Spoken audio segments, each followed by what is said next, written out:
Hi. So some of you I know, most of you I don't, or at least I don't think so. But many, I'm seeing some familiar faces here. Hello. Glad you all came tonight. And so what I want to do tonight is to give you a glimpse into what we mean when we talk about agile leadership. All right. And so how many people here are Scrum Masters? All right. How many people here are Agile coaches? All right. How about product owners? Program managers? Consultants? How about Agile consultants? How about people whose roles I haven't called out yet? So now, this talk, I invite you to take it very personally. So I've been working in the Agile space for about since 1999. And in the early 2000s, I started getting involved in working with large corporations who were doing Agile, back when almost nobody in large corporations were doing that. And the thing that started to happen very quickly is leaders and managers started coming to me and asking, so what is the job of the Agile manager and leader? And here's the thing that I told them, and that have been telling them ever since: your job as an Agile leader is to grow yourself as a leader. The rest comes much more easily to the degree that you grow yourself as an Agile leader. And then they say, oh, no, that's not what I mean. What am I supposed to do? So then I spent years trying to tell them what to do, and they wouldn't do it. Sound familiar? Yeah. So this talk is about getting to the operating system, the underlying operating system of what it is to be an Agile leader. This is not an easy talk to do, because some of it is not going to be easy to understand.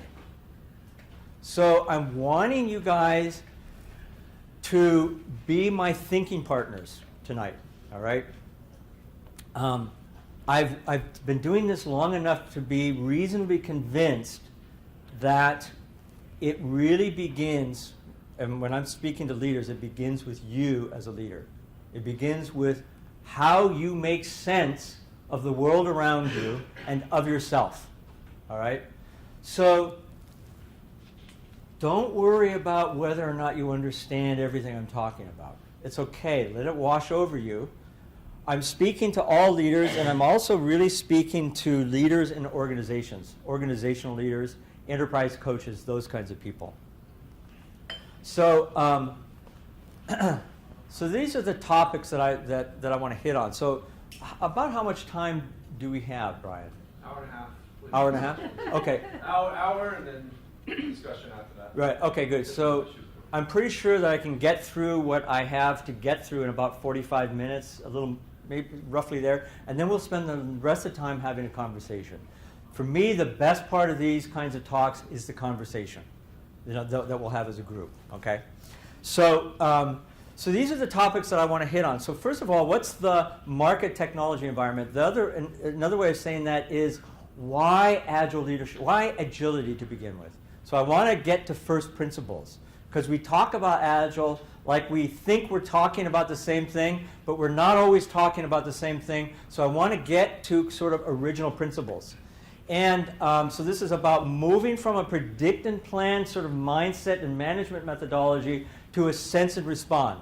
All right? So that, for me, is what agility is all about. Whether we're talking about Agile teams, whether we're talking about Agile development, whether we're talking about enterprise agility, whatever it is we're talking about, that's essentially what I mean, and I'll unpack that.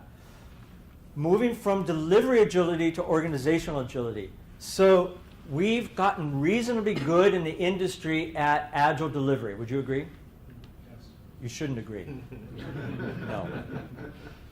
Better than organizational leader.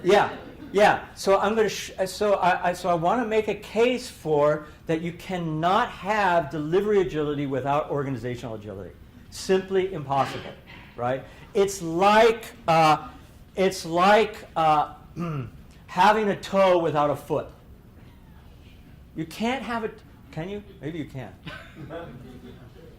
I don't think so. I haven't figured it out yet. Probably not, right? So it's kind of like that.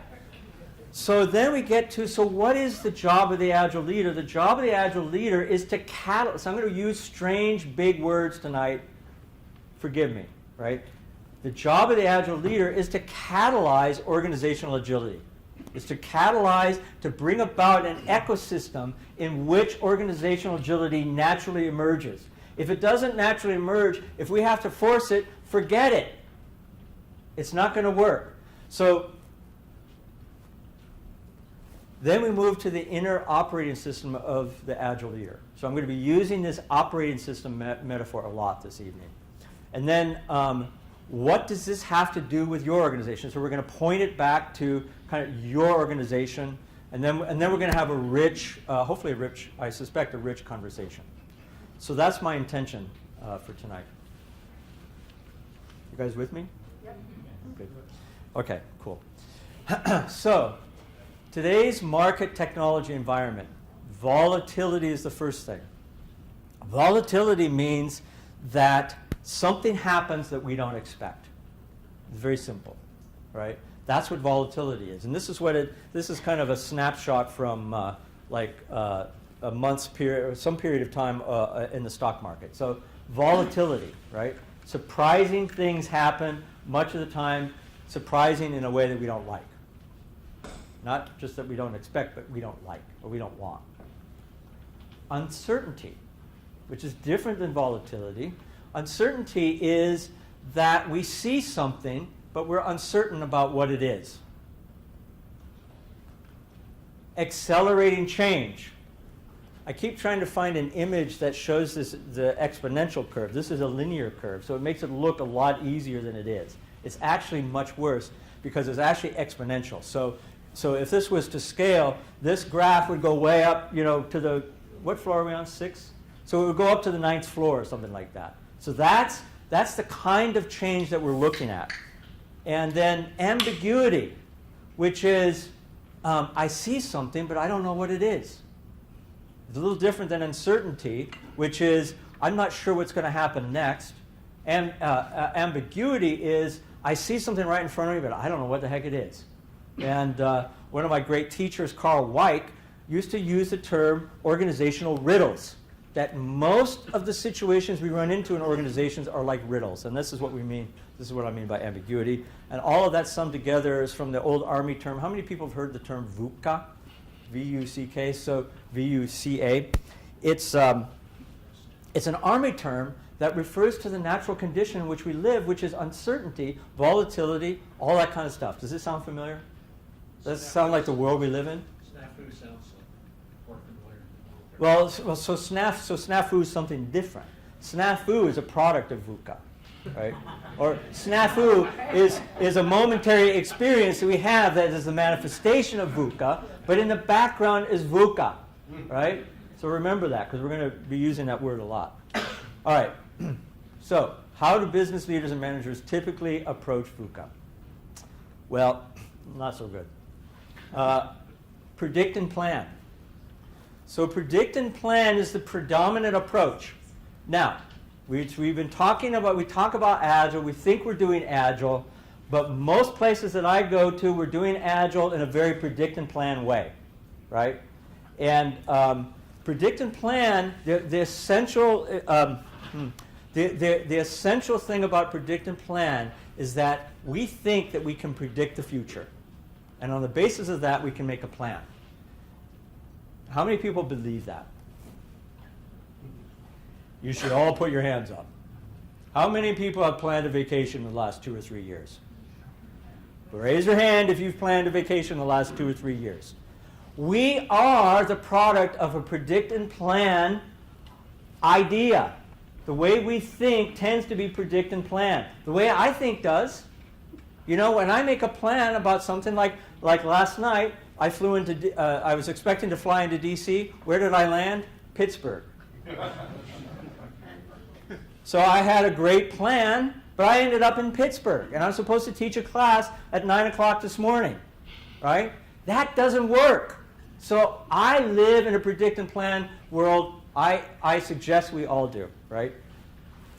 Now, the assumption of predict and plan is that there is a causal relationship between cause and effect. That I do something like make a reservation for a flight, and I expect that the effect is that I'll get to DC at 7 o'clock on September 5th. I end up in Pittsburgh at 10 o'clock December 5th. All right? That's the way the world really works, but it's not the way that I expect it to work. All right? So predict and plan, so from a management perspective, it's a kind of a machine model of organizations. Now, we don't talk about it this way, but it's it is the metaphysical world that we live in, is the assumption that that organizations are essentially like machines. Okay? So the way that it works is that when something surprising happens in an organizational setting, we have a perception of a lack of control. Right? And usually the perception is more than just a perception. It's like, oh shit! Something happened. What am I going to do? Then we move into, what do? We create some new process, don't we? We figure out what happened, and we try to correct it so it doesn't happen again in the future. So we create a new process and a new structure. But guess what? Not all conditions are handled. We don't know that at the moment. But that's kind of going on behind the scenes, because much of reality is going on behind the scenes. And then things start to fall through the cracks. We're back to perceived lack of control. And boom, boom, boom. What do we end up? Compounded. This is a really scary term. You should be very frightened of this term. Compounded complication. Which is, we keep, by trying to solve a complex problem with a complicated solution, predict and plan solution, what do we end up with? Kind of a big mess. It's like when I first started doing corporate agile consulting, I'd had 1 year of experience in working in a corporation. And I was thinking, what the hell are they hiring me for? I don't know anything about this. But the thing that struck me when I started going into corporations is how completely, insanely complicated everything is.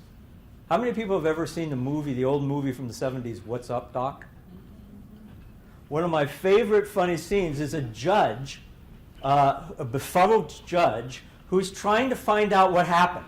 And he asks this person to explain it to him, and the person explaining to him, because you know the movie, it completely makes sense, but if you listen to it objectively, it's complete nonsense. And that's what it's like for me when I go into companies. And that's what it's like for all of us because of this. All right? So the problem may not be solvable from a complicated solution or from a predict and plan methodology. In fact, I'm not going to say may. I was being very polite when I made this slide. It is absolutely, indisputably not solvable, because we live essentially in a different kind of world. We don't live in a complicated world. So a different approach would be what some people call a sense and respond approach. And in a sense and respond approach, we assume that we cannot predict the future. We assume that our plans are only there to help us figure out what we're going to do tomorrow and next week, right? But then there's no guarantee. So in a predict and plan world, we plan as we go, right? We create conditions where we can continuously learn, and we emphasize the ability of having rapid feedback. And we endeavor to create structures and processes that are more adaptive. This reflects a new assumption that what we're dealing with is not something that's complicated like a machine, but complex like a tropical rainforest, right? So here, we emphasize interactions, right? We emphasize relationships. There is not a causal relationship. Sorry, I keep moving around so much. Pain in the ass, I know. So we're dealing with complexity where there is not linear causality, where the cause of something that's happening today may have been something that happened on the other side of the world 20 years ago. Most of what's going on in the world right now is a result of unintended consequences from anywhere from a week ago to 30 years ago, right? So it's insanely complex. So we need a different approach. We need what I'm calling a sense and respond. We need to develop a sense and respond capability, right? You with me so far? Yeah? Good. So, thank you. So here's Scrum. I discovered Scrum in, what was it, 2001 maybe? I think the book had just come out, Ken Schwaber's first book. How many people have read Ken Schwaber's first book on Scrum? That was like a complete revelation for me. I was like, you know, it was so interesting. It was interesting and it completely made sense. And here the idea is that we've created at the level of software development, we've created a sense and respond methodology, right? So sense and respond is about sensing what's going on and then responding, and then sense and respond. And it's a constant dance. And sense and respond is a capability. It's not a hope we have.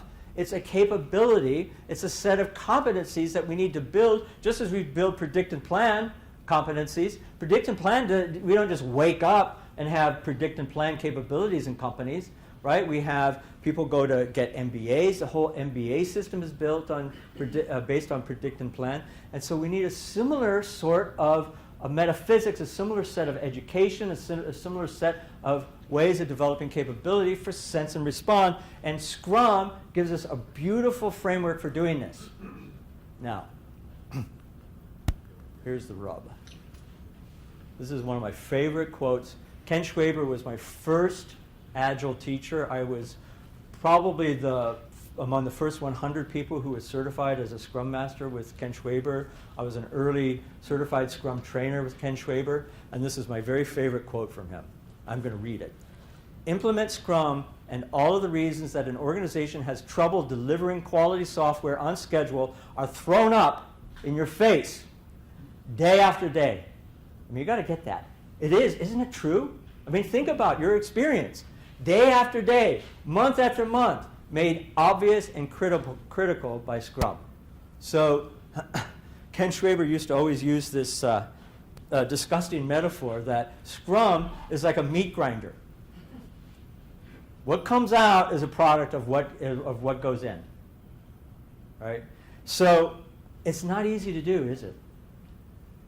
And the reason it isn't easy to do is that Scrum and any other Agile framework or methodology that we choose to commit ourselves to lives in a world of predict and plan organizational environment.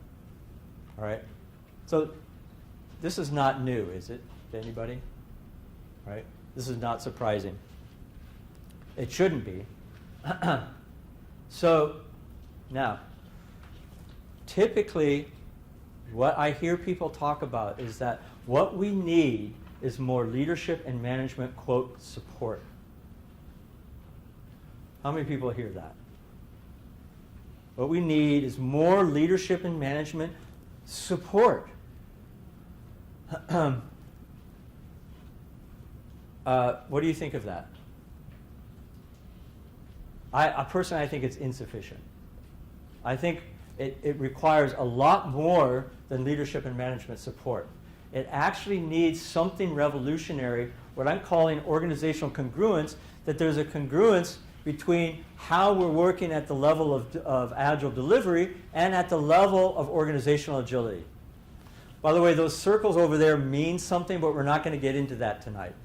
That refers to an integral way of thinking about holistic organization development, right?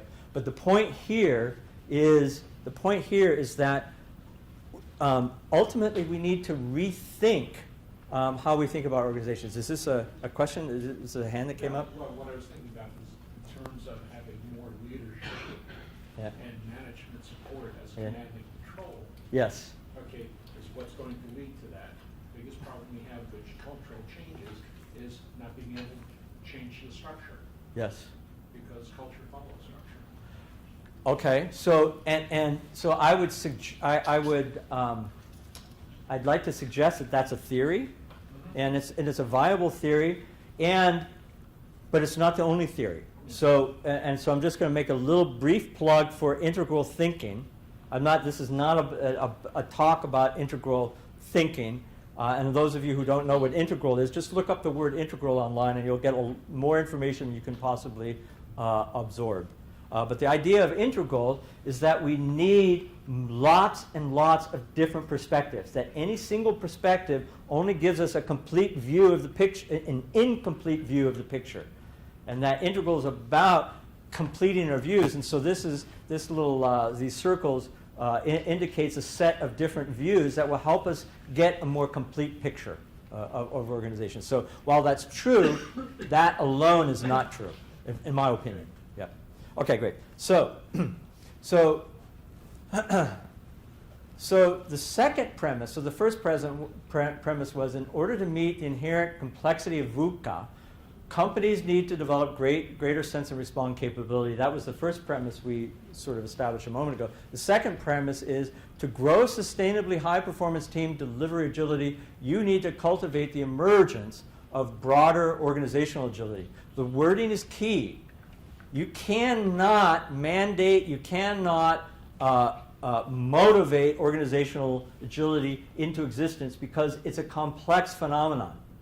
And so it reminds me of the story of a friend of mine who was an ecologist named Jack White, who worked in Illinois.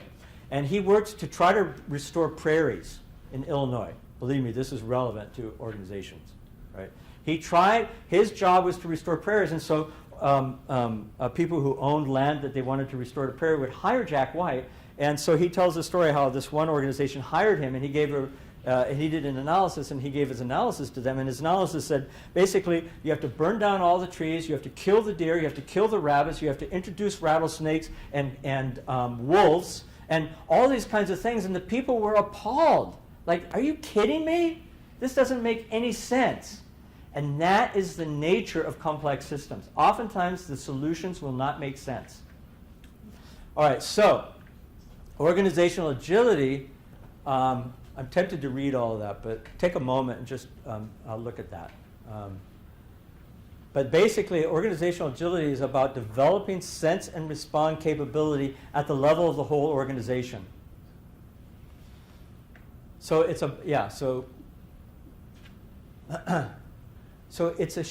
requires us to think differently about how we think about organizations. All right, so we need to move from a machine model of organizations to something more like a living systems model of organizations. So this is not merely a metaphor. This is literally, we have to rewire our thinking. And certainly leaders and managers and organizations have to rewire their thinking. So it's not a matter of simply installing a new process. It's really much more a matter of transformation. So we hear the word transformation a lot. I hear it a lot. I go everywhere and they say, oh, we're doing an agile transformation, like they're taking a bath or something like that. Like, what do you mean you're doing it? Do you realize what the hell you're talking about? Transformation means that something shifts dramatically from what it was to something completely different. So, like, in engineering, they have this phenomenon called the Fourier transform, which is a scientific method where you take the representation of some sort of phenomenon and you put it into a completely different representation so that you can see something new. And that's the nature of transformation. It's literally shifting into something new, right? So, premise 3.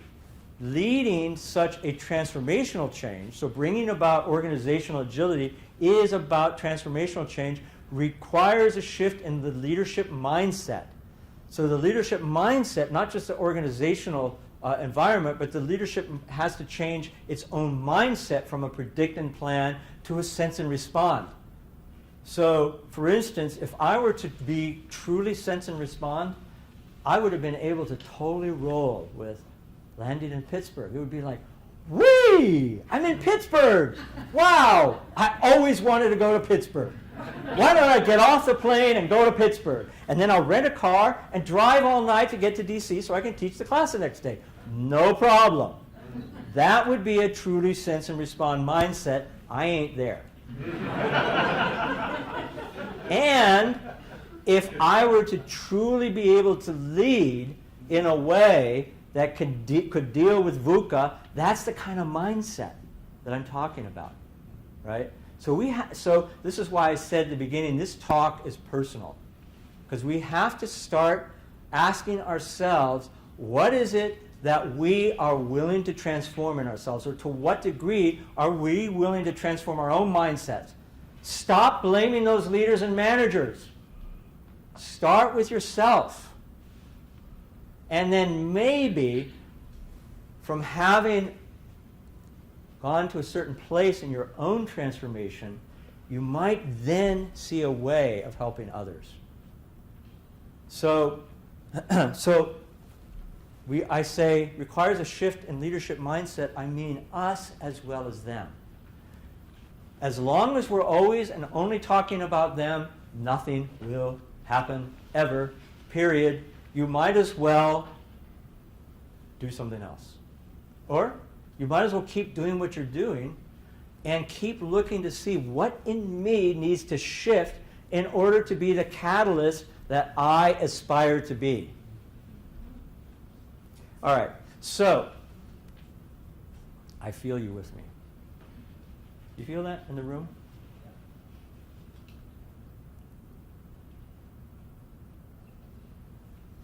All right, agile leadership. The ability to catalyze the emergence of deep, sustainable sense and respond capability across organizational systems. What agile leaders do. So in all of the years that I've been working with agile leaders, these are the kinds of things that I see them do. Agile leaders that are really effective at catalyzing the emergence of organizational agility, they're doing these things. I'm not going to go through the list. By the way, if you want the slides, there may be another method to do it, but at the end I'll give you my email address and you can email me and I'll get them to you. We can put them on the meetup page for you. Okay, great, awesome. So there'll be some place in the something or rather that he just said. I trust you guys know what that is. I don't. So these are among the things, in my own work and with leaders over like 15 years. These are some of the things I've seen. By the way, I don't claim this in any way to be exhaustive. This is just what I have seen. Now, the thing is it requires an operating system upgrade. There's no other way.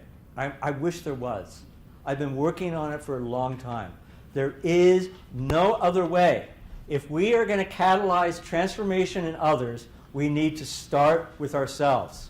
We need to shift, we need to upshift our own internal operating system. So what does this look like? So I'm going to give you a little map. By the way, maps are really great as long as we take them simply to be maps. And to set the mood for how we want to think about maps, I want to tell you a little story. One of my favorite stories, again, from my teacher, Carl Weick. He tells a story of there were these, during World War I, I think it was World War I, World War II, I can't remember which, one of those two big wars in Europe, there was a cadre of soldiers who were lost in the Swiss Alps. And it was in the middle of winter. They had run out of provisions. They were likely surrounded by hostile forces. And They didn't know what they were going to do, and the commander of this cadre was concerned that they would all die.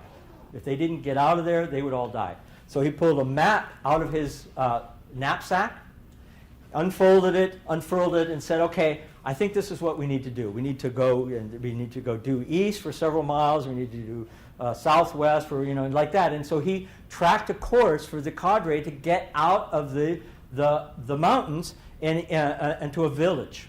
And they made it to a village, and they were all saved.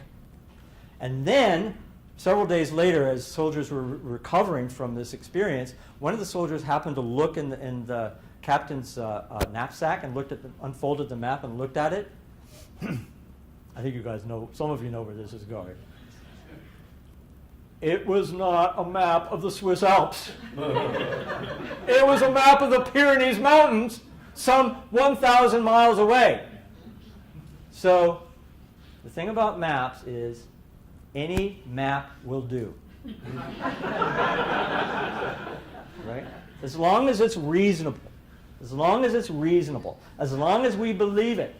So I'm asking you to believe this map, just for the sake of, to help us get out of the Swiss mountains, Swiss Alps. All right, so this is how it unfolds. So there are 3 parts. The first part is personal leadership.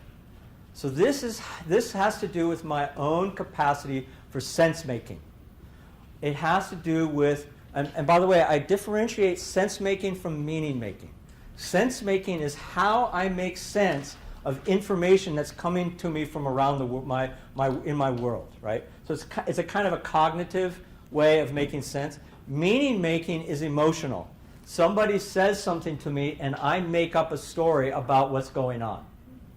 Somebody says something, and I am insulted, right?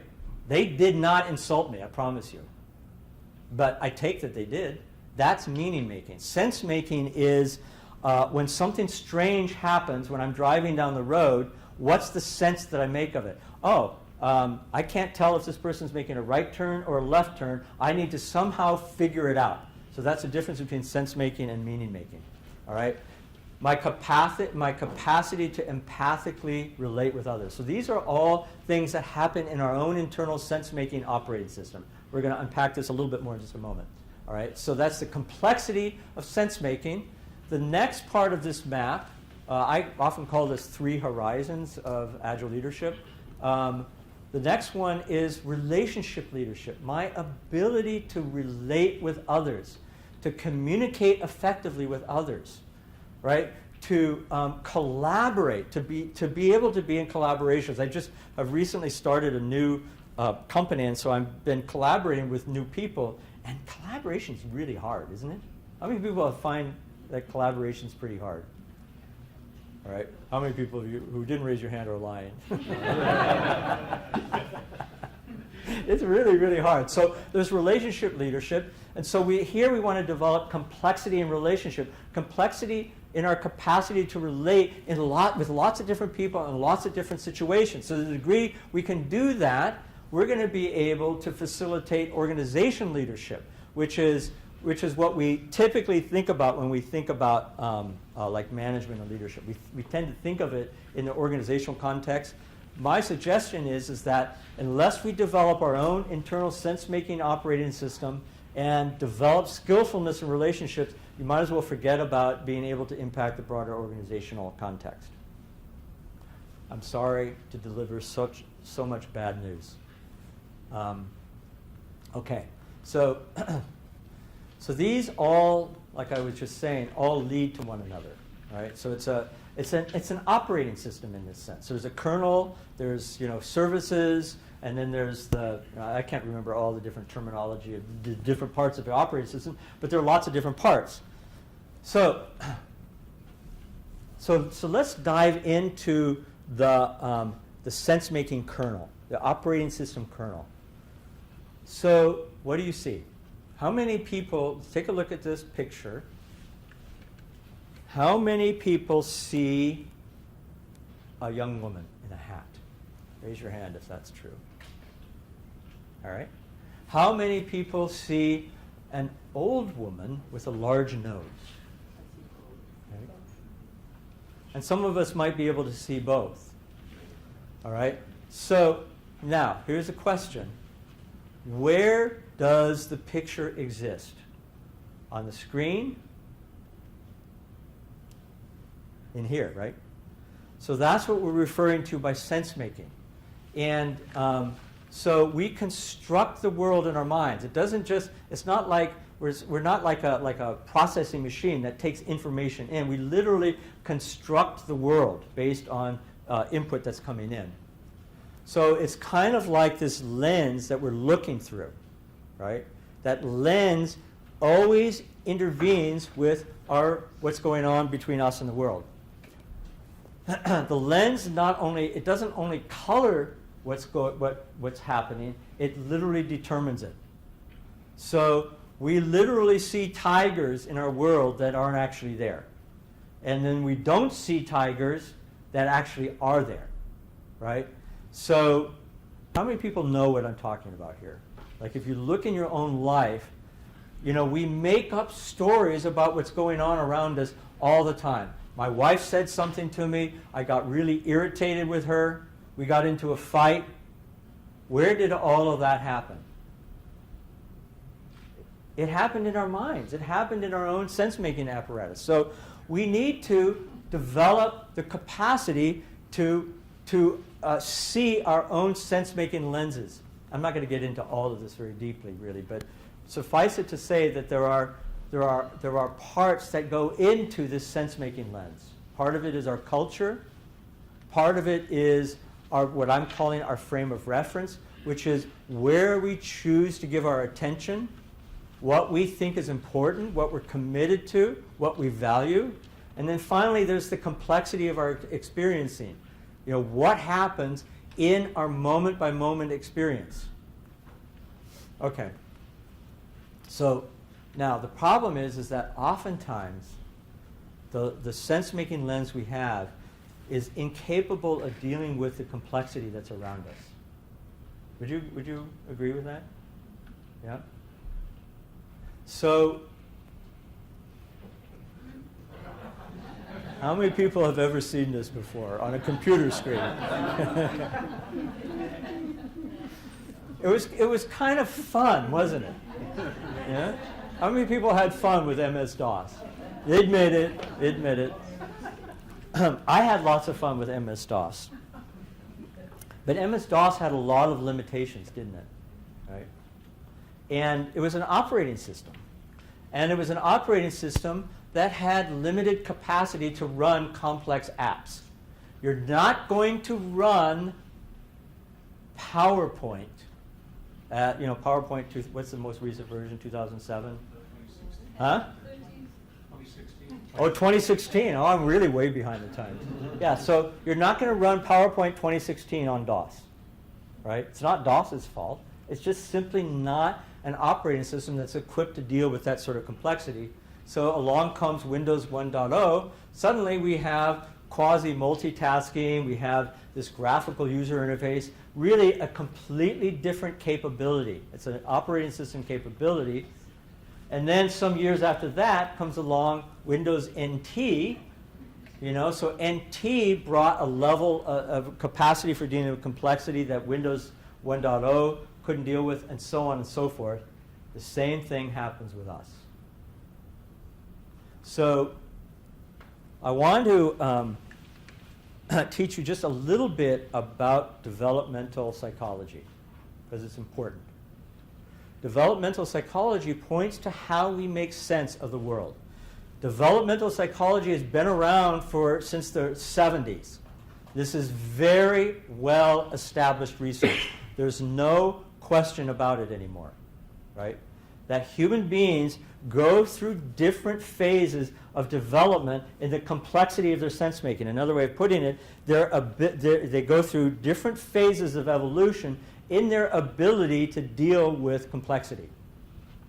So I'm going to focus on that part of developmental theory that's related to management and organization. So I'm not going to go through the whole thing, right?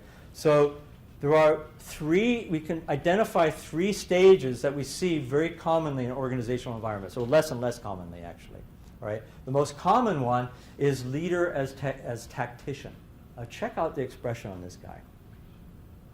Is he a know-it-all or what? Not bad, because we need know-it-alls, right? So here's the key assumption of the leader as tactician. The source of my sense of self as a leader comes from my expertise, what I know, what I'm able to do, right? So these are some of the things that we see. By the way, this is from work of Suzanne Cook-Greuter. Bill Joyner wrote a book called Leadership Agility, really important piece of work. Bill Torbert has done a lot of work in this. So these are some of the qualities that we see in leader as tactician, right? So here's a next stage.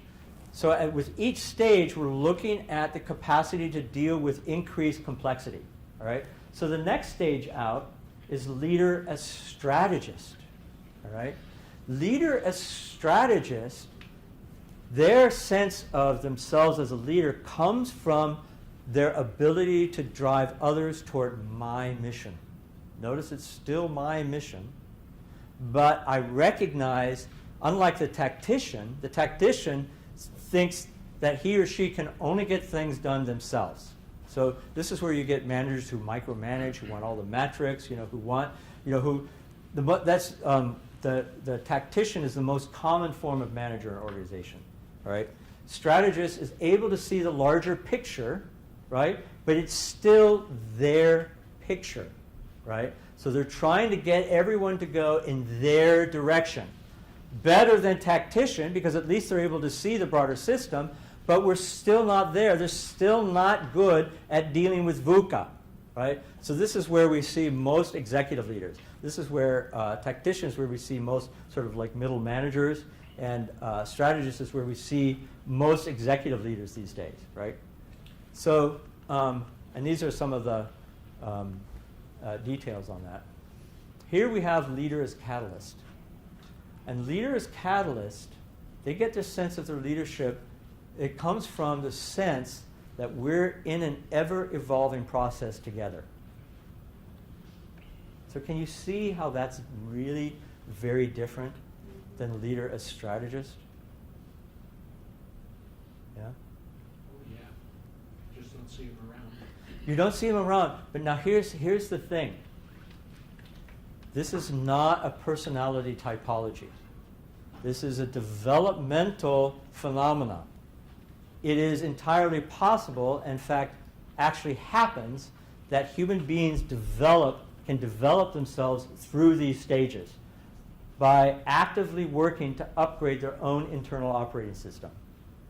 And it takes work. And I've known many leaders who are catalyst leaders who they do the personal development work. They consider that to be part of their work as a leader. You talk to any truly visionary, truly effective leader, and the first thing they're going to start talking about is their own personal development. The second thing they're going to talk about is their love and ability to relate and work with other people. And it's from those two conditions that really, really effective agile leaders will work. Right? So,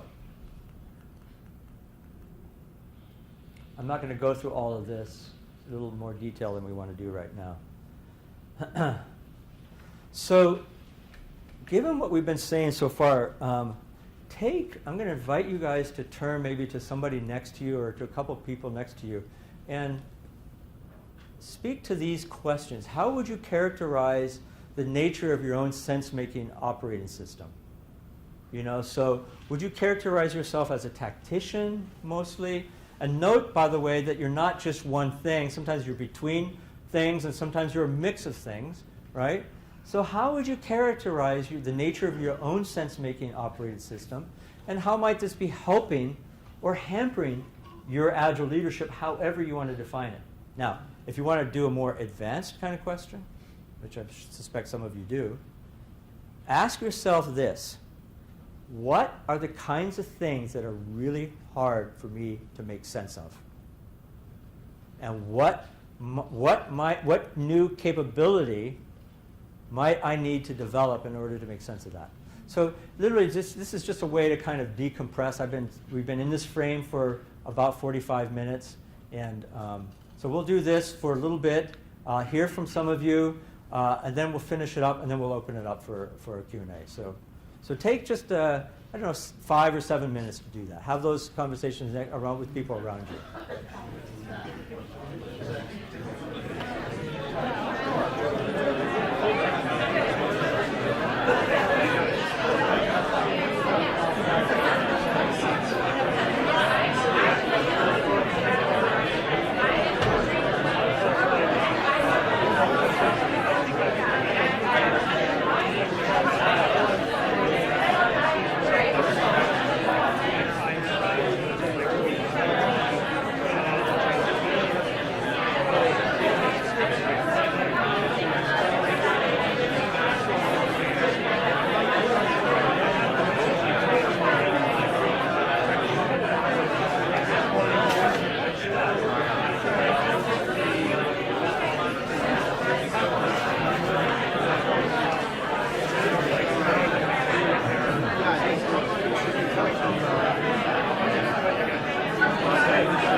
That was a bit of a debacle for me.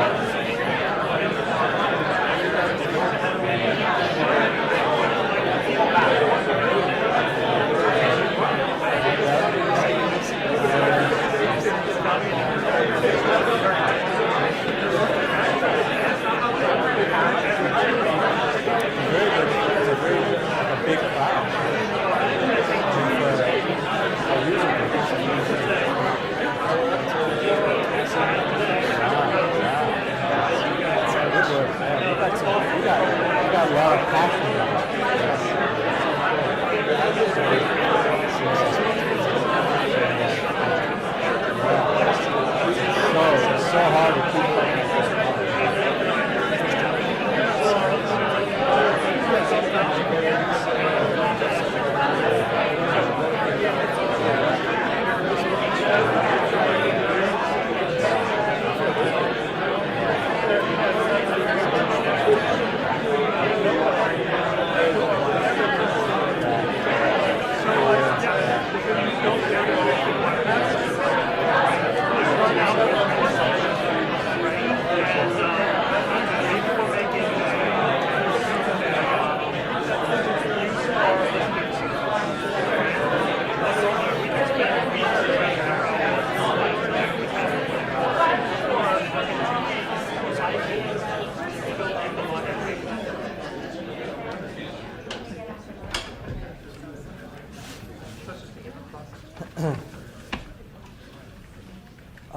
So, sorry I had to if for some of you that I cut that short.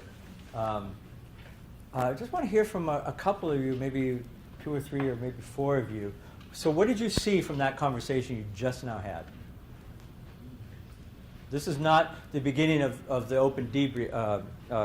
We'll come to that in just a minute. Yep. I think it's hard to really put yourself in one or Yes, another. You're yes. somewhere along the spectrum. Yes, that's right. That's right. That's- Yep. So I often like to say it's like a parfait, right?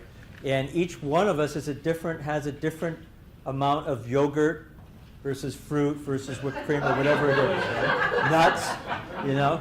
So yeah, absolutely. Thank you. Yeah. What struck me as we were talking about it is, I think that we have to wear different hats at different times depending on the context. Yes. So somebody who might be used to operating on a strategic plane may need to sometimes dig into tactics. Yes. But I think that we Yes. can bring a catalytic approach to Yes. strategy and to tactics. Yes. Because it has to do with the quality of our interactions with people and a lot of the things on your slides. Yes. Bringing out the best in others, getting Yeah. the quiet person in the room Yep. to, make the key contribution and all of those kinds of things. Yep. Yeah, I absolutely. And see, the trouble with tactician and strategist isn't that they have the wrong way of making sense. It's that they tend to think that their way of making sense is the only way. And it isn't. When you get into catalyzing level of leadership, we start to see people who are able to see that sometimes I need to bring a strategist frame to my leadership. Sometimes I need to bring a tactician frame to my leadership, but all within the context of what is it that I'm trying to create in the larger scheme of things. Strategists have a hard time seeing beyond their own perspective. Tacticians have a hard time seeing beyond their own department. Right? Yes. So that's why Agile works, right? Yeah? Because they're all on the team, they're all working together, close, and in terms of proximity, in terms of Yeah. time. So the tacticians or the coders, they have a sense of Yes. what it is that they're building. Yes, that's right. That's right. Whereas the product owner is kind of like the strategist, right? Is able to see the larger context than the developers necessarily.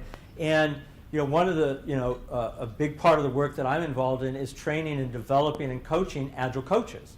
And Agile coaches, one of the things that we help them do is develop a kind of a catalyzing mindset, a way of seeing the larger system, a way of engaging people. So I'm speaking very, very roughly, just to build on what you're saying, Robert. Yeah, thank you. Yes, over here. The tacticians, as they call it, the Tactician? the people who are on the actual field, usually more. Yes, but Strategist tends to be, I don't know, whenever I get asked somebody to help me find a strategy, usually I find that it's leaders who don't actually know what's going on. Yep. So they tell you to go and find strategy. And when you said the catalyst, I think that's a great kind of the next move. The only challenge that they tend to have is the non-power way usually form the day-by-day challenges and reality.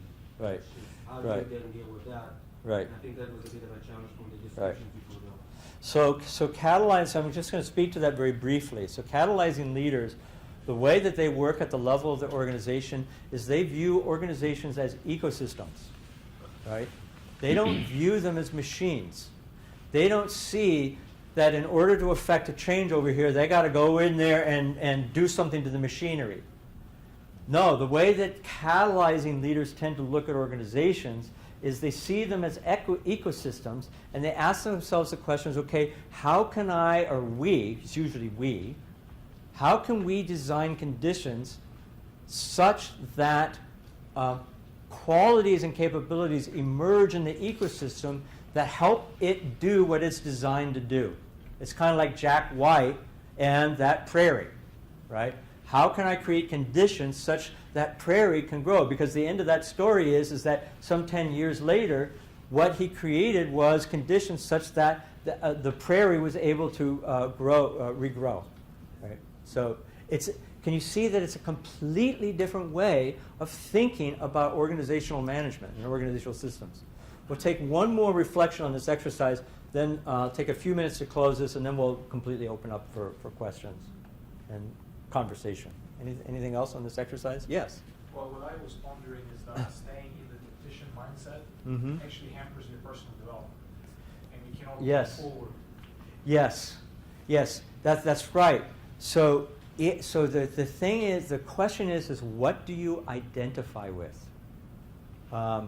If you identify yourself with all of the belief systems of a tactitional leader, you are going to be limited, right? And yep, I think that's what I would say to that. Okay. So I think I have just one more thing to share with you. It's fairly brief.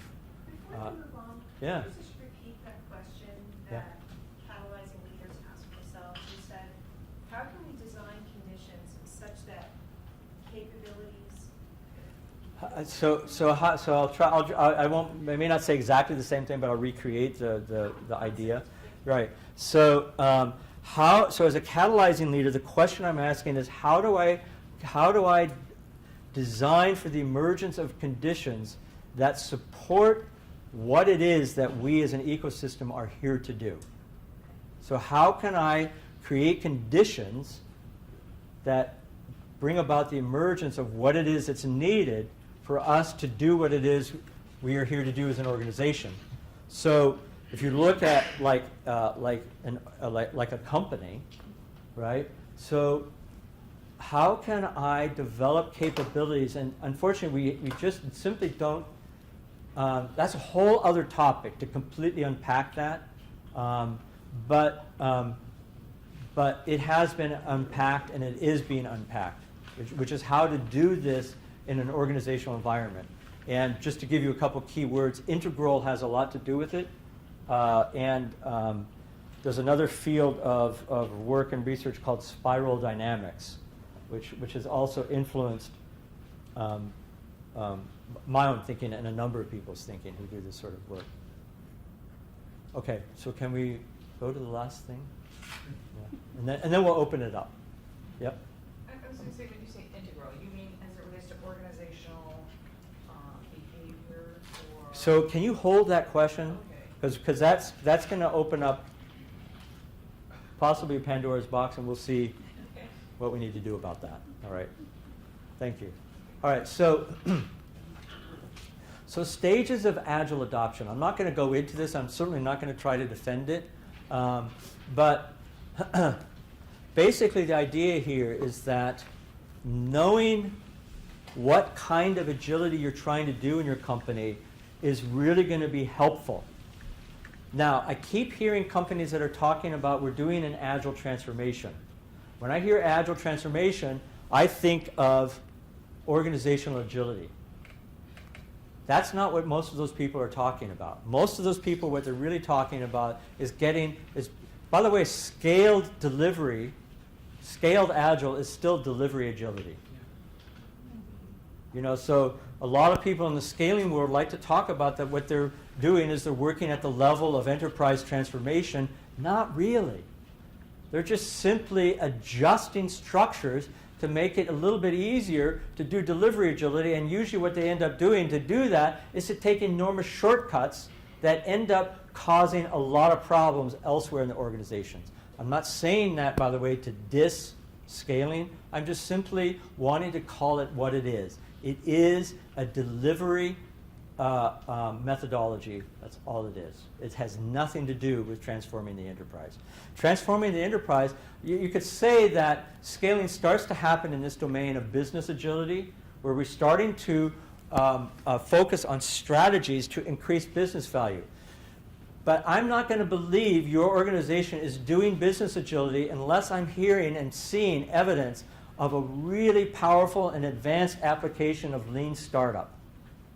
And all of that kind of stuff. So the application of lean thinking into enterprise solutions. If you're not doing that, you're not really doing business agility. You're still maybe between delivery agility and business agility. And organizational agility is something quite different, and it includes both of them. And most organizational agile adoption efforts are, again, like a parfait, a mix of these. Usually a lot of delivery agility, a little bit of business agility, and a smattering of organizational agility. Right? And then, so the corresponding leadership capability that goes along with this, so this is increasing complexity, is levels of sense-making agility, what we just went through. Agile leader is tactician, great kind of leadership to lead and manage when you're working at the level of delivery agility. You don't need strategists, I'm sorry, that top one should be catalyst.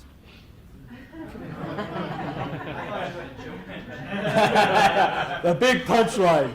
Catalyst is really strategist. Yay! Joke's on you! No, it's just really bad. Oh, did my laptop die? No, I was going to switch pages.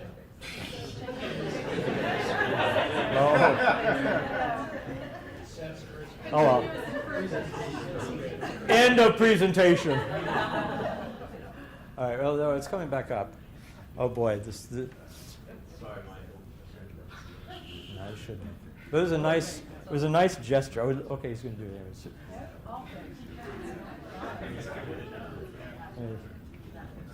Almost done. I'm so sorry.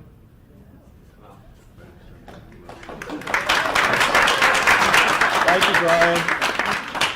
We now have the black screen of death. Yes. Okay. Presentation agility. And presentation is over. But you guys get what I'm talking about, right? So you know, like to have catalyzing leadership, if what you're trying to do is delivery agility, is probably overkill, right? Maybe. So, but it depends, because catalyzing leaders tend to understand the nature of the moment and what organizations are able to deal with, right? And oftentimes organizations in the early phases of an agile adoption, by the way, I think of agile adoption as like a 20-year endeavor. If you're really doing it, as a 20-year endeavor. Yep. So it takes a long time, because here's what I've seen happen. So I've been around long enough now to see the long-term patterns. I've seen 17-year patterns now. Maybe not quite 17, certainly 16, right? 16-year patterns. Here's what happens. Company does agile adoption effort number 1. That lasts for about 2 to 3 years, and it doesn't go so well, and then a new executive leader comes in and kills it, right? End of agile. Everyone thinks end of agile. A year later, that executive leader gets sacked because he's so incredibly ineffective and so completely clueless about what's really going on. A new executive leader comes in. We're doing agile for the second generation agile.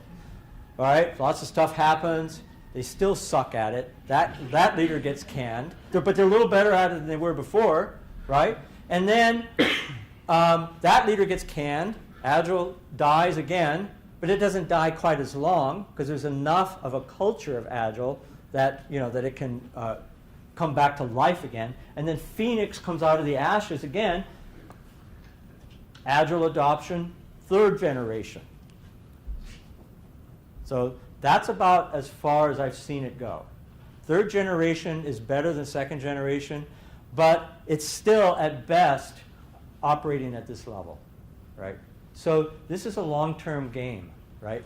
Catalyzing leaders know that anything worth doing is a long-term game, right? Catalyzing leaders, ones who are catalyzing leaders or even beyond, have visions that go way beyond their personal life. They know that to realize their vision, they're going to be long gone by the time their vision gets realized, right? Or the world may end before it happens.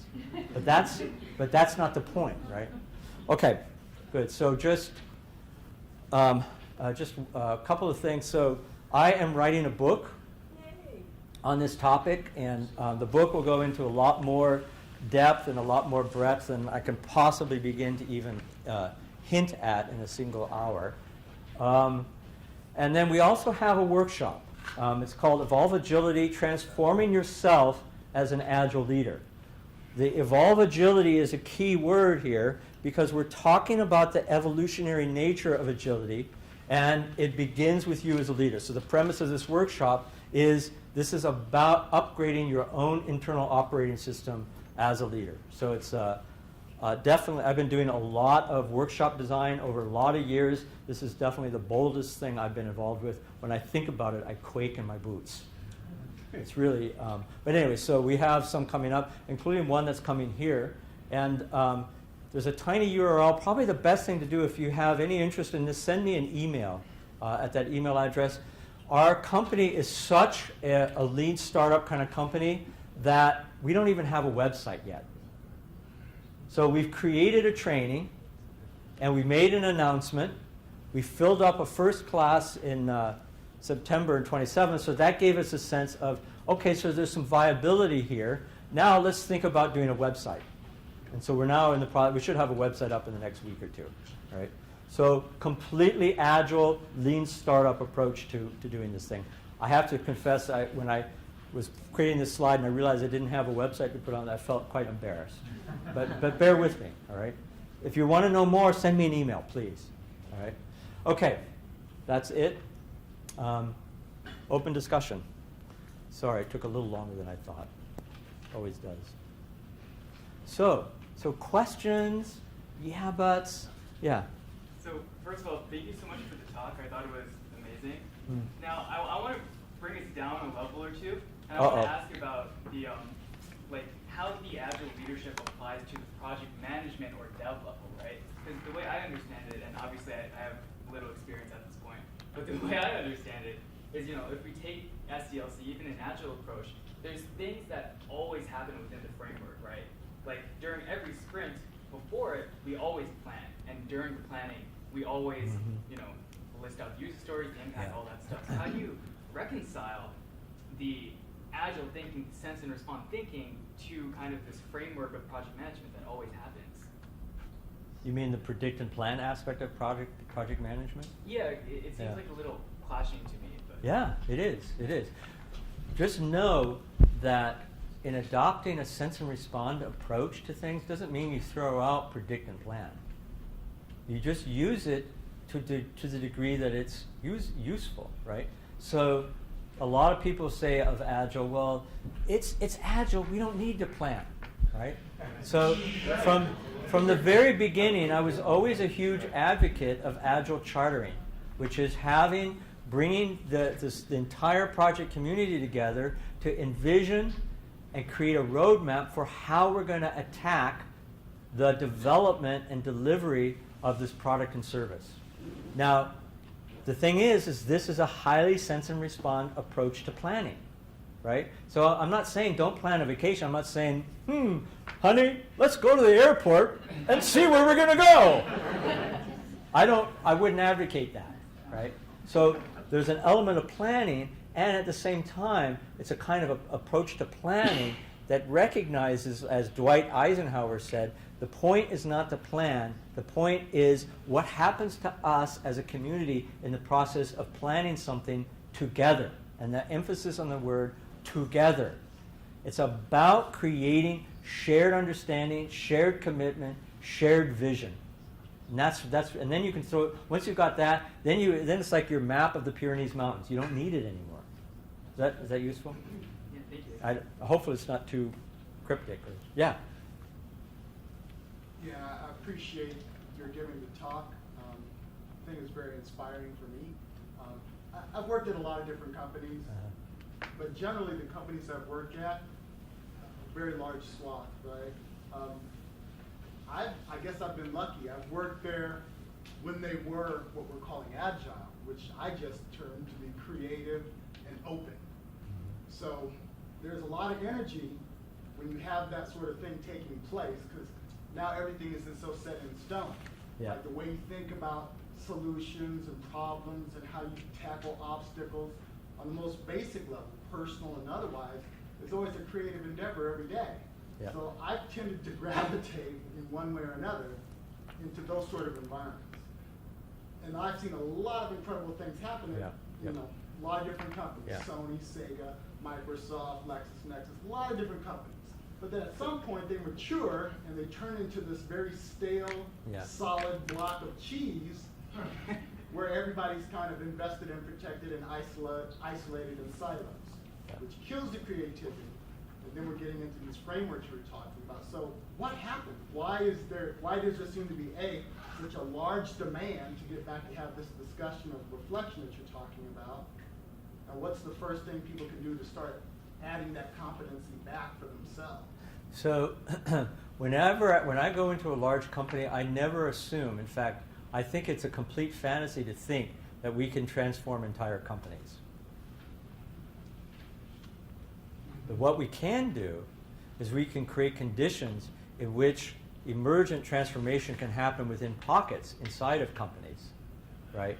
And those pockets become incubators for individual human transformation. So I regard any work I do in helping companies improve and transform as an endeavor in broader social transformation than in corporate transformation. I'm not convinced that publicly traded companies can truly transform. It might be possible, but I'm not convinced. But that's okay.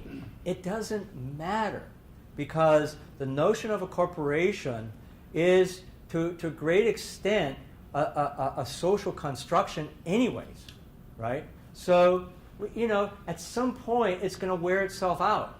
It's not going to be relevant anymore. Something else will emerge. And to your point, yes, there are lots of companies, most of them are smaller, not all of them, that are emerging into this higher level of capability. And by the way, a lot of those companies have never even heard of agile software development. Yeah. So we are really in the midst of a major movement. This is truly happening. Yeah. I saw a bunch of hands over here. Now, this side is winning, so I'll take one more over here, and then I'm going to turn over to here. All right? Yeah. So, I want to go back to the integral and spiral dynamics. Yes. You said something about that these were important to understand organizational agility, or to. Right. So, how? What? What do you mean by integral, other than the definition? Right. So I'm going to just speak very briefly to that, because it's such a broad topic. I mean, I can't possibly cover it even in a single evening's talk. Right.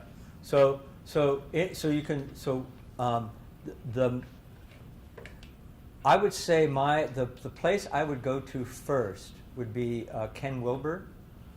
He has a book called Integral Psychology. That's a good place to start with. Does anyone else? Yeah. What do you have? Udemy now, which is a MOOC. They just designed a course on SDI, so it's Yes. Biodynamics Yeah. Integral. Yep. Which comes down to the fundamentals. They don't Yeah. go as high as Ken Wilber, but Yeah. they talk about it in. Yeah. So Sinead is pointing to a related discipline to integral, which is spiral dynamics. And so that's a great resource, probably. Also, there's a book called Spiral Dynamics by Don Beck and Chris Cowan, Cowan. Also, there's a book, a more popular book, less good in some ways from my perspective, but more accessible. It's called Reinventing Organizations by Frederick Laloux. So that's another resource. So I think with those resources, that would give anyone who's interested in learning more about integral and spiral dynamics a good place to start. Yeah, and then you'll find references galore from there. Yeah, William. Darren Heigl, I don't know if he still runs a meetup here in the DC area. There's 3 people here that are actually integral practitioners, and John Hughes, myself, and Darren Heigl, and we'll see, maybe we can resurrect the meetup. Yeah. So will there be a way for people to find out about that, William? What's it, appliancesolutions.com is Darren's website, so if you still got his meetup up there, go and see when it is. I've just come back to DC area, so I need to reconnect with him myself. Cool. So if I remember, I'll try to send a link out to the whole group of us. Cool. Cool. So some questions or comments or over here? Yep. I'm a small business owner in a completely different industry, and you talked about upgrading as a leader. Do you have any examples of how to upgrade and kind of how to change your way of thinking, I guess? So again, that's a whole other topic, but I can say a couple things to that.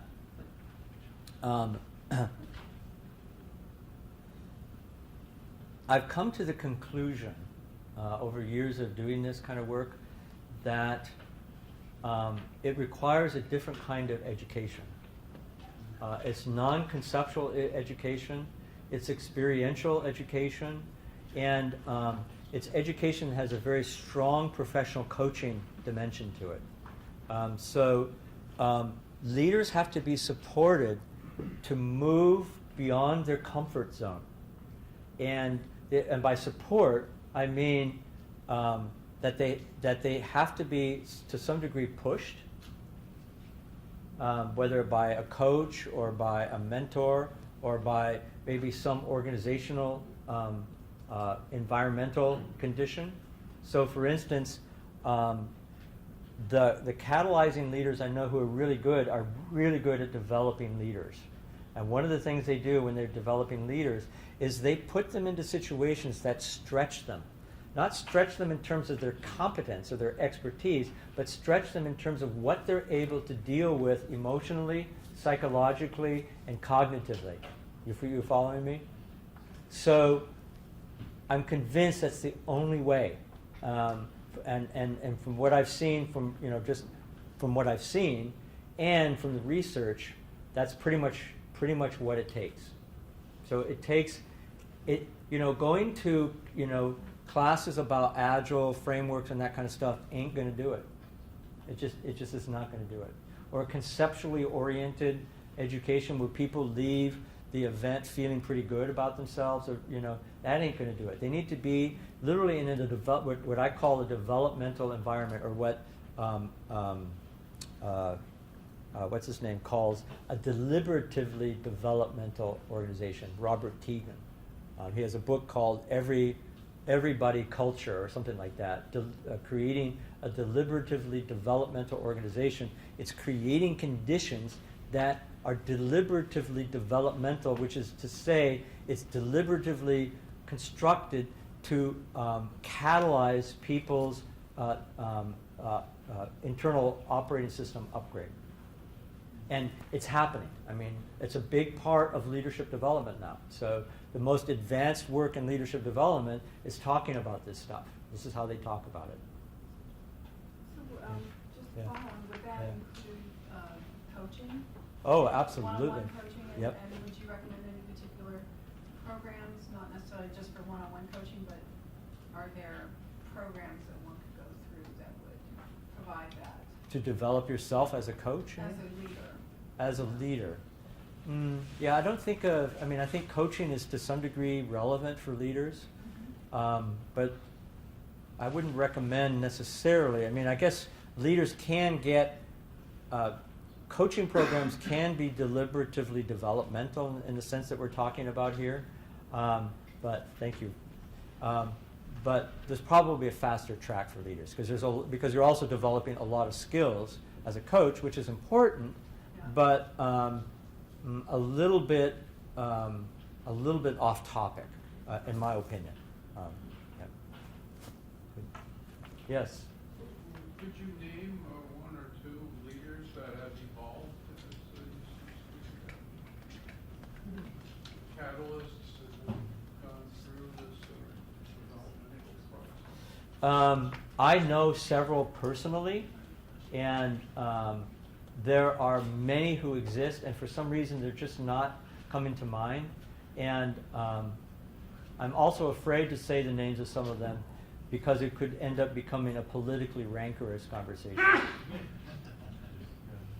There are many, many out there, and many of them you already know. Many of the most famous ones we're very, very familiar with. Nelson Mandela is one person, for instance, who comes to mind. But you need not necessarily be a godlike figure to be at the level of catalyzing leaders. You already know many of them. Everyone in this room, you already know many catalyzing leaders. You know who they are. Yeah. Sorry to be not more helpful on that. Yeah. Sort of along that same vein, maybe not in one person, but in the capacity for a company. I think there are companies out there who, they were successful at one point, and then they sort of meander downhill.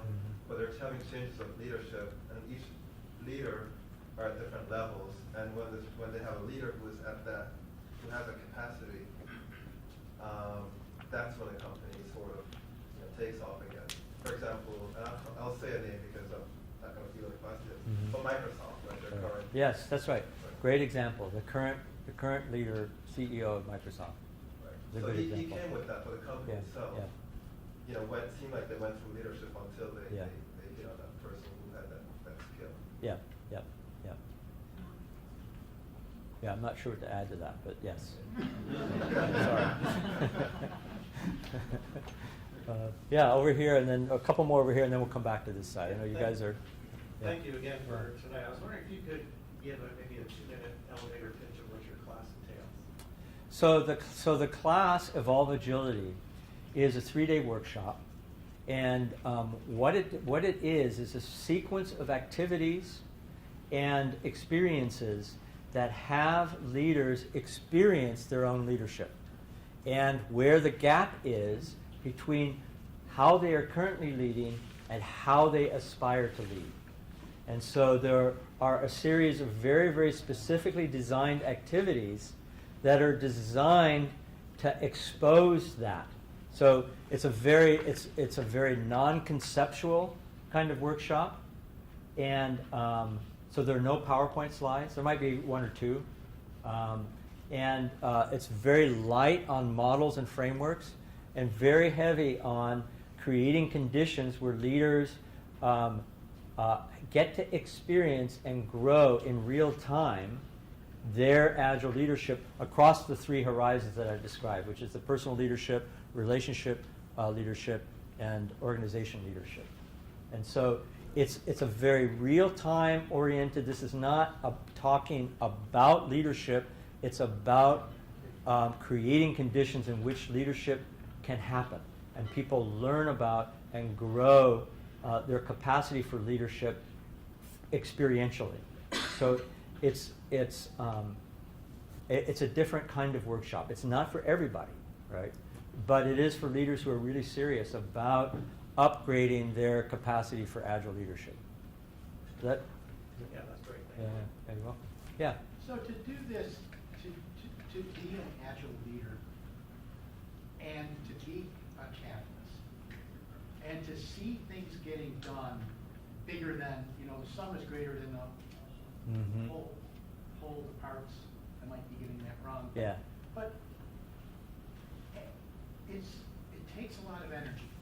Yeah. I think it takes a lot of psychic, emotional energy. Yeah. It takes a lot of involvement of a different sort maybe than when you were talking about the typical strategist that we find at the C-level in a lot of organizations. Can you talk about how a person remains energized? Because I think that ties into also the question about how an organization stays energized. Yeah. And Yes. Have you thought very much on that? Do you have any thoughts on that? Yeah, yeah. It's such a great question. Thank you, everyone. These are really, these are personally interesting questions for me, so thank you for that. It's a really good question. Here's what I've noticed about catalyzing leaders that I've worked with, leaders who are operating at that level. They tend to be the most relaxed leaders I've ever seen. Because the thing is they don't take it personally. They're less inclined to take things personally. They're much more inclined to collaborate with others and let others do some of the heavy lifting. They don't have ego invested in it having to be done their way. They're able to let go of control. And I can tell you from personal experience that to the degree that I can let go of control, and I'm only kind of a tiny bit of the way there, to the degree that I can let go of being in control, I'm more relaxed. So has nothing to do with the amount of work.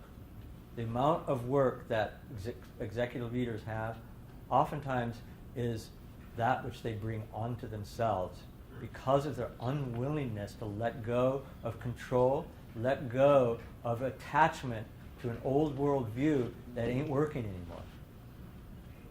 So, and the same thing for organizations. Organizations are a reflection, the developmental capacity of an organization is a reflection of the company's leaders and the company's board.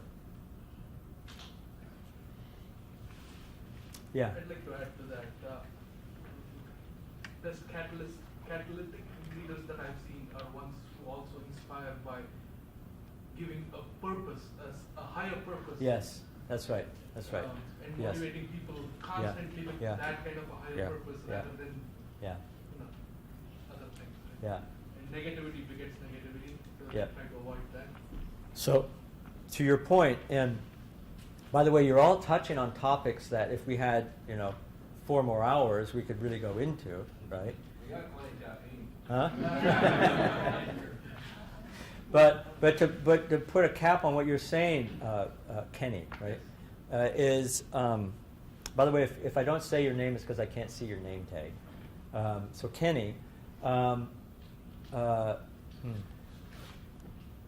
many people have read Meg Wheatley's book? What's it called again? Someone help me out. What's it? Science, the new management in the new sciences, or something like that. She wrote this book back in the early '90s. And one of the things she talked about is that organizations are like complex adaptive systems. And you know what I'm talking about, complex adaptive system, like a tropical rainforest is a complex adaptive system, right? And you can't change a complex adaptive system by telling it what to do or giving it job assignments or whatever. But you can alter a complex adaptive system by helping reorient how it looks at the world. And orienting, so there's a term that I use, which is orienting people around common vision.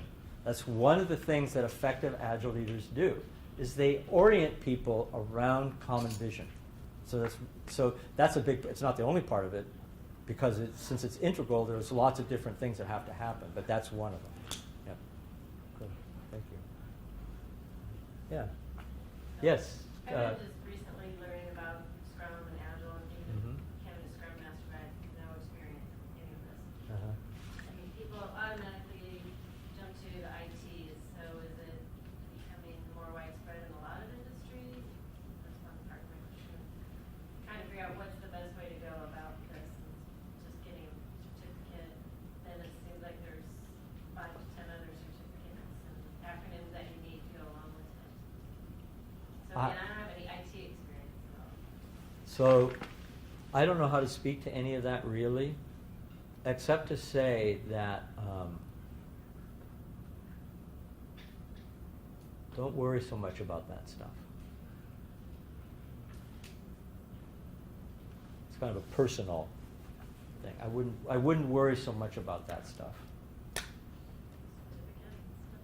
Yeah. Find what's meaningful for you, what you care about. If you follow certificates, you may end up with certificates, but not a career that you love necessarily. Sorry. Yes, please.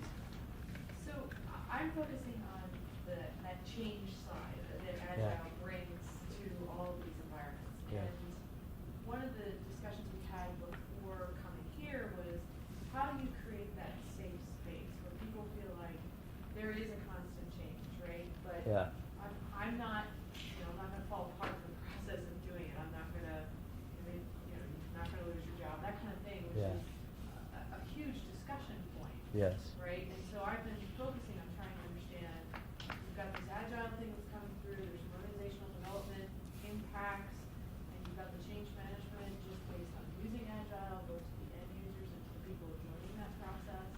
So how do you create an environment that allows people to sort of lean into it?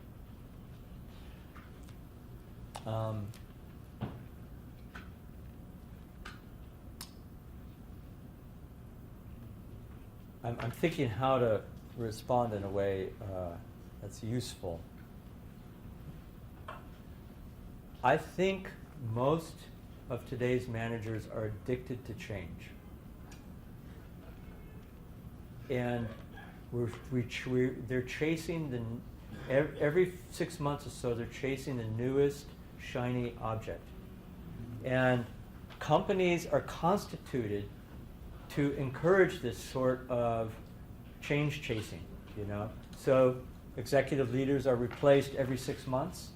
The board doesn't like what they're doing, or the stockholders don't like what they're doing. By the way, in my view, if we got rid of the notion of public traded companies, we could get rid of 90% of our problems.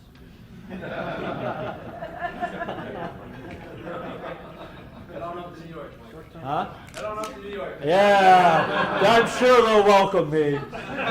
So, Brian, how are we doing with time? Yeah, all right, okay, good.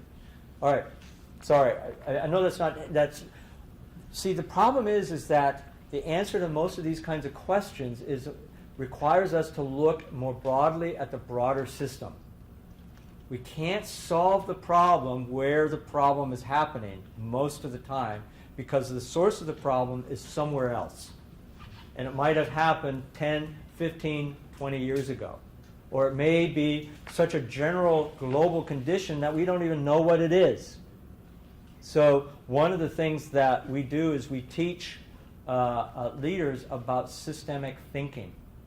How to understand the nature of secondary causes, unintended consequences.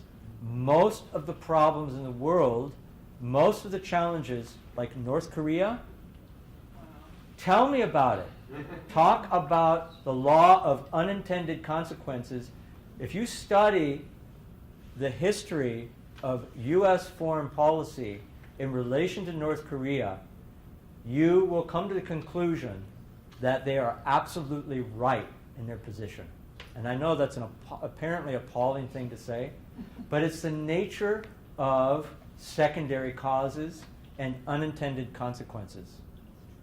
We create unintended consequences every day, and we don't notice it because we haven't developed the capacity to notice what's going on around us in a way that can take in the complexity. See, this is what we're talking about, right? If we don't have the capacity for systemic thinking, we simply cannot see the secondary causes we're generating and the unintended consequences that are the result of our actions. I can't even see it in my own every day-to-day life. I mean, and I'm reasonably good at systemic thinking. But then, there's an explosion with my wife. And I realize, shit, here we are again. The law of unintended consequences. I forgot to take out the garbage 3 weeks ago, and I'm dealing with it today.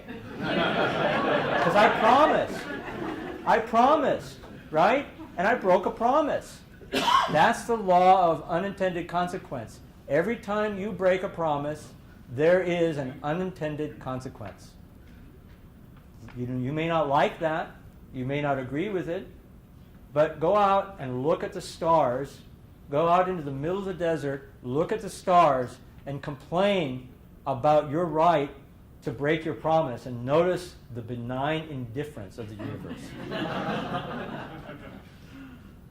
Cool. So, yeah. Taking all this all in, and I worked for one company for a very long time, a large company, and organizational silos is a big issue with large companies because managers maybe want to change, but they're changing in the context of what their organization, their slice of the puzzle, rather than looking vertically and right. truly understanding what's the value you're trying to, what is that true north for your company? Yes. And the contextual awareness is not there. Yes. People think they're doing the right thing because everybody wants to do the right thing. Yes, maybe. that's right, of course. But no, and I actually accept that as a canonical fact, that people want to do the right thing. Sorry.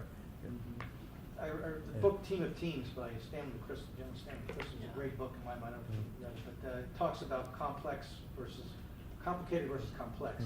Complex is kind of what you were talking about today, ever-changing situations where you have to think on your feet, and the only way you can do that is if everybody has the contextual awareness, and that Yes. shares the information. Yes, yes. And then you work together. Yes. Toward the same goals. Yeah, that's exactly right. And what you're pointing to, Bob, in that, is the notion of a human system as an ecosystem. Exactly. And you think of it as an ecosystem, and how can we tune this ecosystem? And it requires an ongoing sense and respond process. By the way, sense and respond is not the same thing as constant change, right? Sense and respond is just a way of responding to constant change, right? So I'm not in any way advocating that we create an environment that is constantly changing. Almost quite the contrary to some degree, right? But yes, I completely endorse what you're saying. Yeah, like it. Yeah, thank you. I agree with the public traded companies are a very short term. Yeah. Yeah. Have you ever had a company where you've been trying to coach the leaders and you just walked away? Oh, yes. I have fired clients far more than I've been fired by clients. Yeah, but it's not like it's an unfriendly thing. It's just a recognition that it's not a good fit. So 2 weeks ago, my boss, the VP of marketing, who has all the product managers, just kind of had an explosion and Yeah. walked out and quit. Yeah. Like he just Yeah. quit. And Yeah. he had been like the strategist and the tactician trying to guide people on this path, and he just met just blockades on all sides. Yeah. But a lot of it was his vision as well. And he's gone, and now I'm there. And then today, I'm starting to experience the same frustrations he did. So it's kind of like, I said, okay, I could explode like he did, but perhaps I should just like step back, try to figure out what it means. Essentially, somebody implemented a new SSO program and didn't tell anybody and just dropped it live. So all of a sudden, customers couldn't log in. I mean, yeah, and then my boss would have been blowing his mind, and then I sat there and I said, well, I can't walk down the hall and scream at somebody because that didn't work for him. So it's become this self-awareness of how do I make the change, how do I let them know they're not their own silo, and they're impacting everything. What you're saying reminds me of Henry Weinberg. People know Henry Weinberg is so funny. He's like a big name in the software world, and in the Agile world these days, not many people. How many people have heard of Henry Weinberg?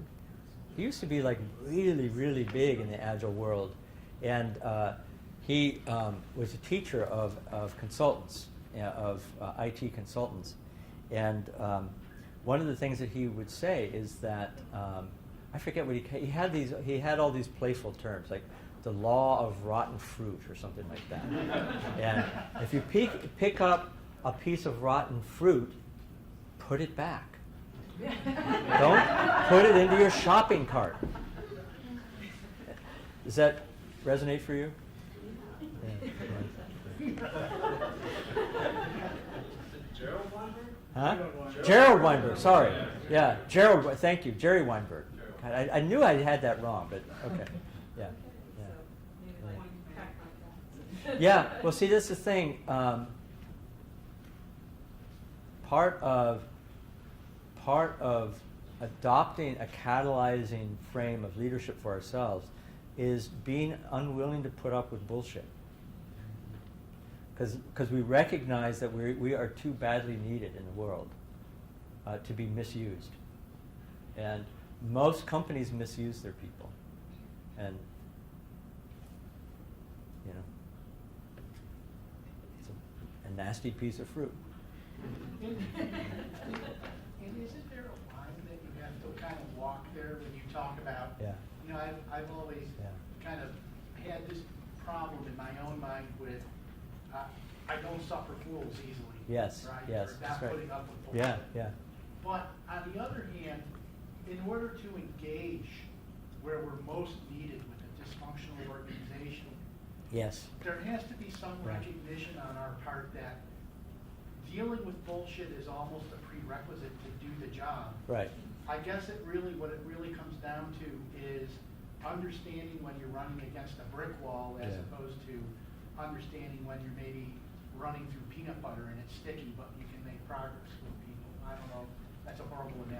Right. I like the Well, brokers. Yeah. well, so yeah, it is a fine line, and so when I say don't put up with bullshit, I don't mean it in the sense of an egoic affront.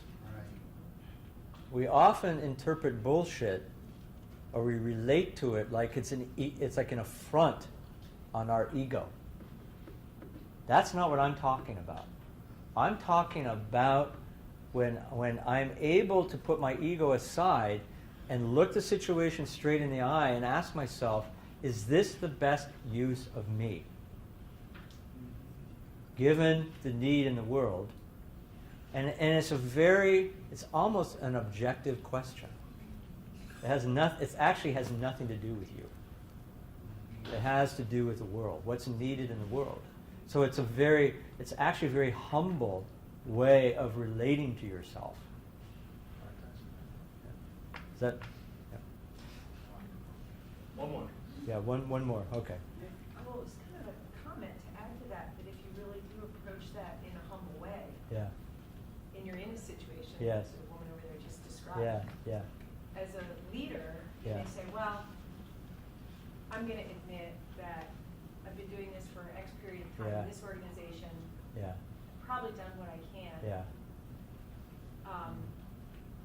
Maybe I should be in a different position or whatever. But your humility would say, well, until I've found that right mission that I should be contributing to next, I need to be fully present here and learn as humbly as I can what I could have done differently. Yes.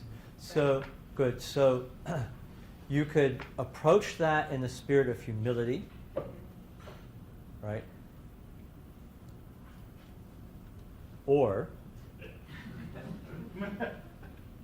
you could approach it in the spirit of humility and mastery. Yes. So, like in this situation, we could approach it from the perspective of who would I need to reconstitute myself as being in order to be able to positively influence this organization, right? It's not my job to change it, right? But I might be able to make a positive impact. And what skillfulness will I need to develop within the context of this newly reconstituted sense of myself, my own sense-making? And entire worlds open up. It's literally unbelievable to me how much wisdom there is out there. And part of upgrading our own sense-making capacity is to be able to make sense of that wisdom. There's so much wisdom out there, and we can't make sense of it because we're running a DOS operating system. We are a DOS operating system trying to boot up a PowerPoint 2016 application. We got to upgrade ourselves in order to be able to avail ourselves of the wisdom and the skills that we need to really be able to deal with the kinds of situations that we're dealing with. Again, that's the only way. I've thought about this too long and I've worked with this too long and tried to figure out a simpler way even in my own life. And I can't, maybe somebody else sees it, but I don't. So, thank you. Really a great conversation.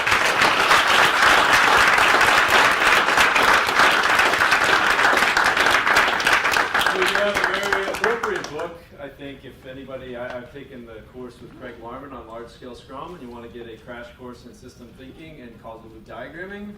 Good book. There's a guy that will take you through that. So, good book, signed by him, but Michael, if you could do the honors. Okay.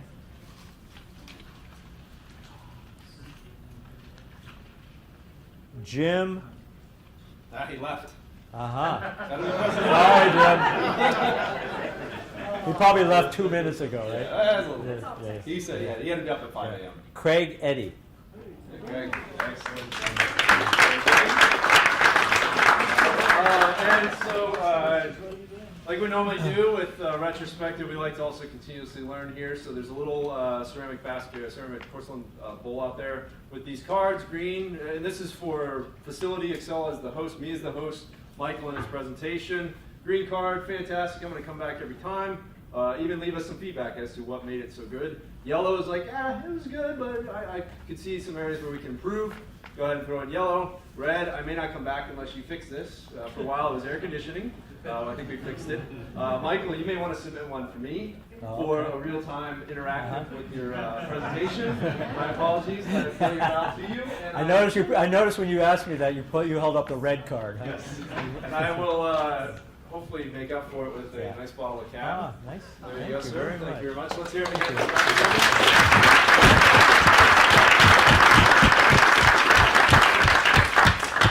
We're going to, we'll post certainly the link to the registration for the Agile Leadership. I'll even make I feel bad for this, but it's an appropriate plug, I think. At Agile DC, me and another colleague, Julie Wyman, are actually going to give a crash course on system thinking and causal loop diagramming. So it's a very introductory, 45 minutes crash course into it. It's just barely even touching the surface. How do you feel about fifth discipline and Peter Singh's? I love it. I think it's great, very digestible by many into systems thinking. So I'm a big fan of that. I know you turned me on it, you turned me on it. Greg even said, if you haven't read it, you got to read it. So great book. That'll even spawn a whole bunch of other books. And I think Meg Wheatley's was Leadership in the New Science? Yes, Leadership in the New Science. That's what it is. I haven't read it, but I just looked it up on Amazon. There's probably some pizza left. Have some. Stick around. We'll definitely be here. I know Dr. Yan, don't keep him here until 11. He's got to teach coaching Agile teams along with Simon tomorrow morning. So please give him some R&R. And if you're interested and wondering what's all this stuff up here and why Michael and Simon are here, is they're giving that coaching Agile teams course, and highly recommend it. We're bringing it back here once every 10 months or so. But if you want to go take a trip to Stockholm, Sweden, they come to that town every now and then, or if you want to go out to California or wherever, it's definitely all around the country and all around the world. So highly encourage you in taking that course if you haven't taken it already. So thank you all again for coming out. And